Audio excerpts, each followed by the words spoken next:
Buenos días.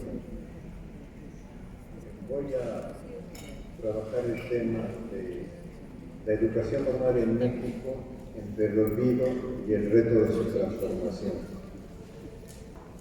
Lo primero que quisiera decir es mi agradecimiento a los delegados que participan en el Congreso Nacional de Fortalecimiento y Transformación de la Educación Normal por todos los aprendizajes compartidos. Varios de los elementos que voy a presentar forman parte de las reflexiones que han surgido en el Congreso.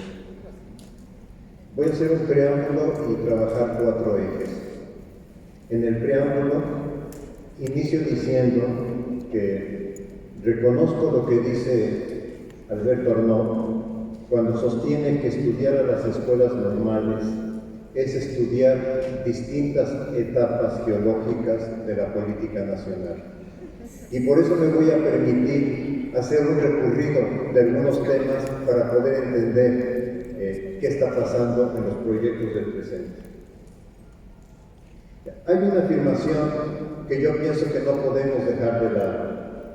A lo largo del siglo XX, la formación docente que dieron la escuela normal generó un ADN tanto en los procesos de formación como en los docentes que formaron estas instituciones. Y este ADN, en mi opinión, tiene estos elementos: una visión nacionalista, formar alumnos de acuerdo con una visión de ciudadanía, reconocer que la docencia cumple una función social. Esto va más allá de lo que la literatura científica asigna a la profesión docente, y en muchos casos que la docencia debe vincularse con la comunidad, y el valor de los conocimientos de corte humanista, filosófico, pedagógico, como elemento central de la formación, así como el papel de la práctica en la denominación que ella tenía. Estamos ante un conjunto de escuelas que se caracterizan por lo heterogéneo, por el nivel educativo, preescolar, primaria, secundaria, por especialización, educación especial, física o artística, por ubicación, rural, indígena, urbana, intercultural, y por estructura orgánica, federal o estatal. Pareciera que esto no importa, pero ¿por qué entonces en la Constitución se dice que el plan de estudios fijará el plan de estudios de las escuelas normales? O sea, este es yo creo que el primer problema que vamos a enfrentar en la actualidad. Si deseamos encontrar una expresión para entender lo que ha pasado y lo que pasa con la historia de las escuelas normales en el país y con los proyectos, yo diría que es vicisitudes y vaivenes. Y primer punto, los avatares, en particular de las normales rurales, llegaron a ser 35 del gobierno de Cárdenas. Con Ávila Camacho se redujeron a 20. 15 de ellas pasaron a ser escuelas prácticas de agricultura. Para los años 50 llegaron a ser 29, pero después del 68 al 69 se redujeron a 14. Las otras se transformaron en centros de estudios técnicos agropecuarios. Ya en los años 2000, la profesora, la presidenta del CENTE, propuso convertirlas en escuelas de turismo. Desde 1935 se creó la Federación de Estudiantes Socialistas y Campesinos de México, que tiene presencia en todas estas instituciones con sus efectos positivos y negativos. Y con esto terminaría el punto 1 y pasaría al punto 2, la etapa del Instituto de Capacitación, del Instituto Federal de Capacitación del Magisterio, porque fue llamada la normal más grande de México, porque tituló a cerca de 200,000 maestros, porque produjo más de 120 libros que forman parte, que testimonian la historia del pensamiento pedagógico desarrollado en el país. La tercera parte, la conversión a licenciatura. Y en la conversión a licenciatura quiero enunciar dos líneas que vamos a tener permanentemente. Dos líneas contradictorias. Por una parte, la licenciatura da mayor rango profesional a la formación, pero por la otra, significó romper con la lógica de formación de maestros en México. ¿Qué quiero decir? Que para ser profesor en México se pedía ingresar a una normal preescolar o primaria. Y si se quería pasar a normal superior o a normal de educación especial, se le exigía el título de preescolar o primaria más 2 años de experiencia. O sea, era una carrera que se iba formando sobre la experiencia.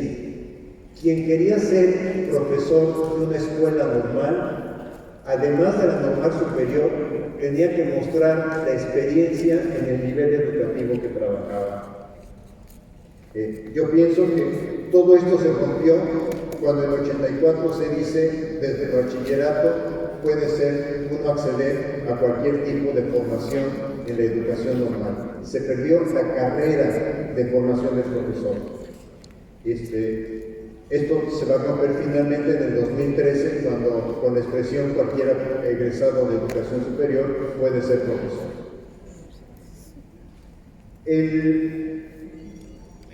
La reforma de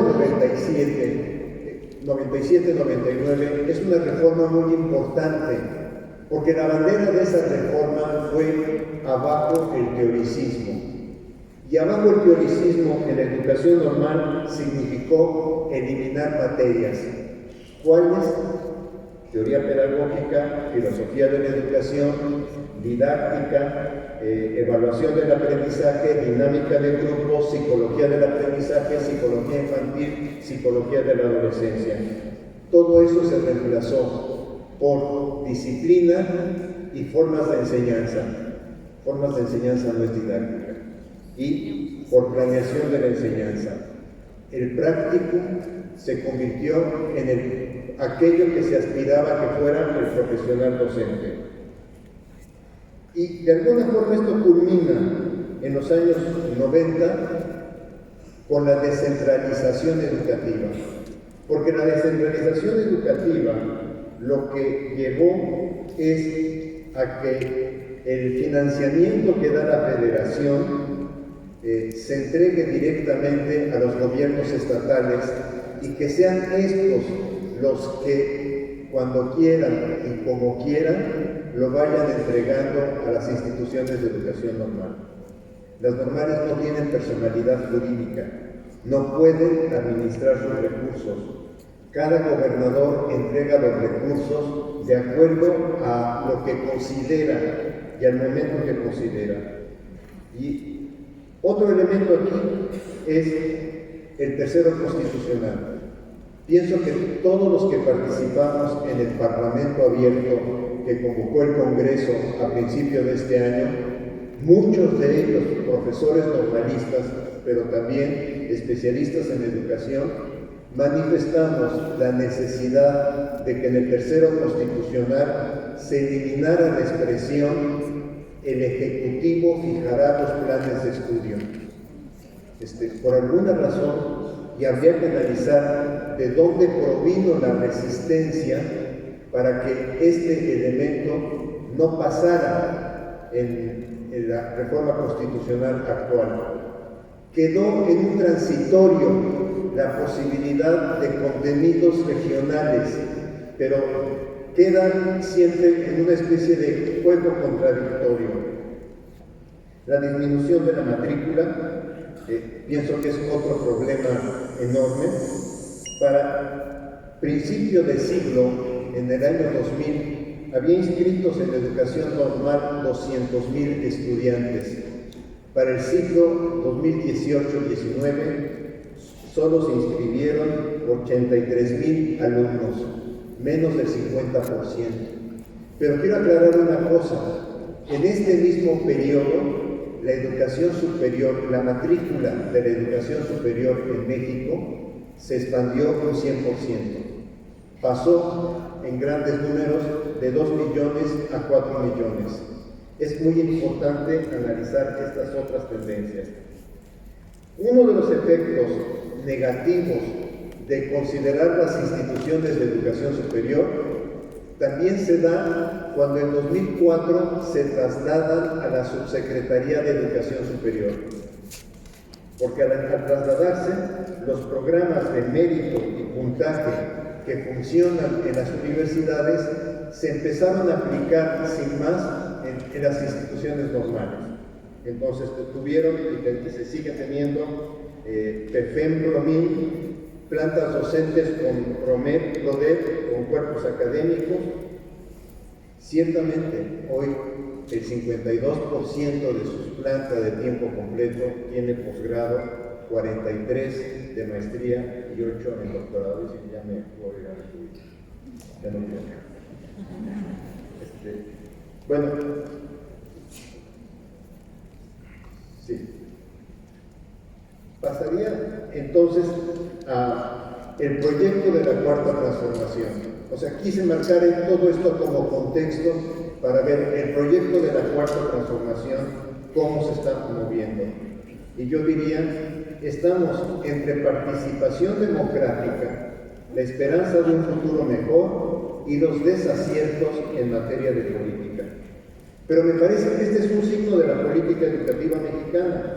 Por una parte plantea la necesidad de fortalecer y transformar la educación normal, y por la otra hay un abandono financiero y una dificultad para atender las demandas que aparecieron en el Congreso. No voy a negar los aciertos, reivindicar la imagen del condocente, reconocer la heterogeneidad de las escuelas, la función de formar docentes con compromiso social y con vinculación a la comunidad donde están insertos, la construcción de un mecanismo. Yo creo que esto es lo más importante que se hizo, más allá de las grandes contradicciones que tiene, la construcción de un mecanismo para elaborar una política de abajo hacia arriba, con las limitaciones que se pueden establecer. Y entonces se convoca a un Congreso Nacional para el fortalecimiento y transformación de las escuelas normales a partir de 5 ejes: el docente que se requiere formar, la planta docente y sus condiciones de trabajo y superación, la autonomía que requieren las escuelas normales, el proyecto curricular y el futuro de la escuela normal. Los documentos o la convocatoria invitó a que estos temas se trabajaran por escuela y que después se trabajaran a nivel estatal, y se subieron a la página de DGESPE, y yo recomendaría que tratáramos, los que nos interesa el tema, de bajar la información antes de que desaparezca, porque me parece muy relevante que por primera ocasión haya documentos por escuela normal de más de 260 escuelas del país.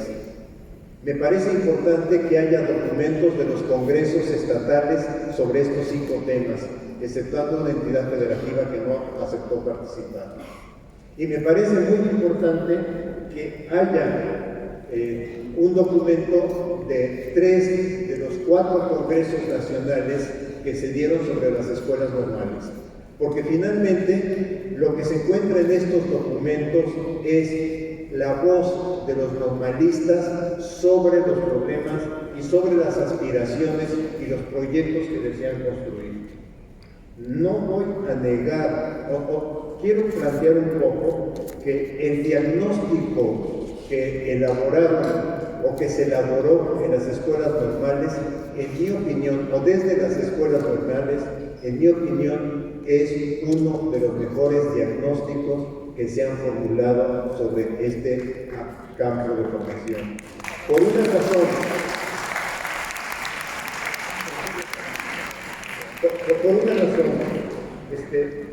nada más voy a leer algunos de los puntos del diagnóstico para que vean que no fue un diagnóstico autocomplaciente, sino todo lo contrario.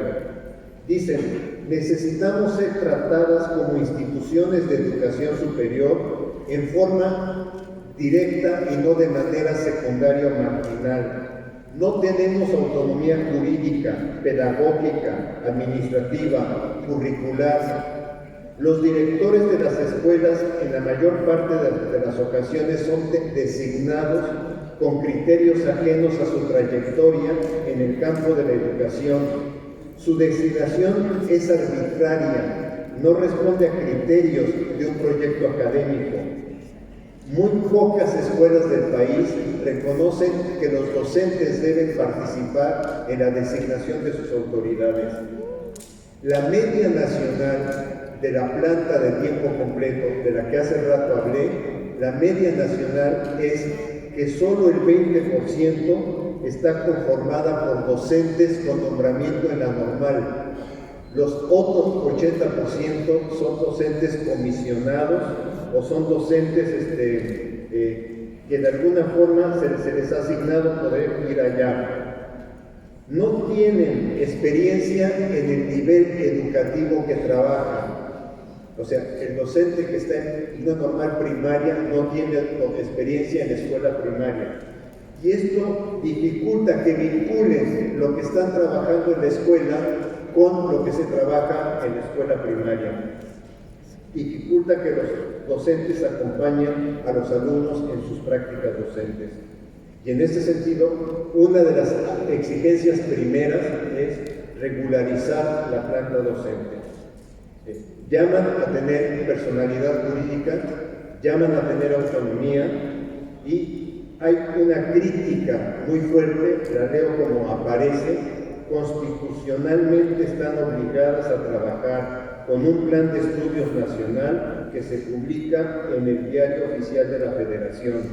Este plan nacional desconoce las condiciones y necesidades regionales para la formación inicial de docentes, máxime en un país con la diversidad social y cultural como el nuestro. Como me han dicho que tengo un rato después, les paro aquí. Muchas gracias.